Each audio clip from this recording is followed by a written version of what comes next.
the declaration giving them notice that we are aware they are fraud and the government of Trinidad and Tobago must disband, come off our lands, right? Disband the government. There are chiefs already here waiting to take back up the indigenous position, the organic positions, and carry the land back to its original state. Show me, I don't care who's the worst criminal, right? I don't care what side they're from. They are criminal directly because of the fraud and the stealing of organic people's land and setting up a corporation here and creating a rat race and telling people wealth is what they say it is and actually not what natural wealth is, right? So Trinidad and Tobago, the corporation, is the reason for the crime. I don't care, all the crimes, and it is evident. Had we been living indigenous, had we had no rat race to compete in, right? We'd have been living indigenous, bartering food. Nobody won't run nobody down for, because one person in this system that they call democracy, demon crazy, right? They have one person holding all the wealth, right? While some people can eat tomorrow, right?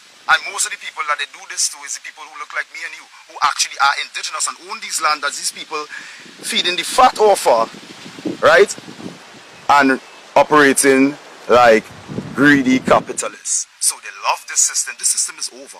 It's crashed. The government is non-existent. Trinidad and Tobago Corporation is non-existent as of its official since the 7th of this year, 7th of February this year, 2022. So yes, the British Empire and the Queen also was involved. The so-called Queen was involved in that slave trade.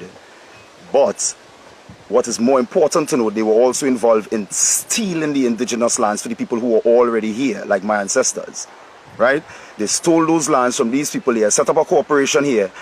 We had treaties with them. They continue to violate the treaties to this day, right? So now we want them off the land. There's some things you need to know about Elizabeth II if you didn't know before. Elizabeth II, apart from the common theme that she was involved in the slave trade, as a matter of fact, the British Empire had a big part to play in that. But what is noteworthy also is that she's a fraud, right? It has been proven that she is a fraud. The documents are out there. It's been public notice since 2011, right? And there's not one case proven that. I think it's about two.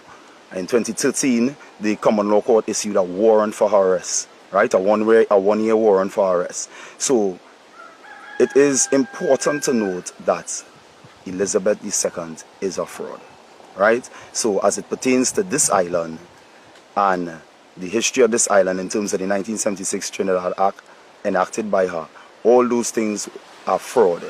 That act was void.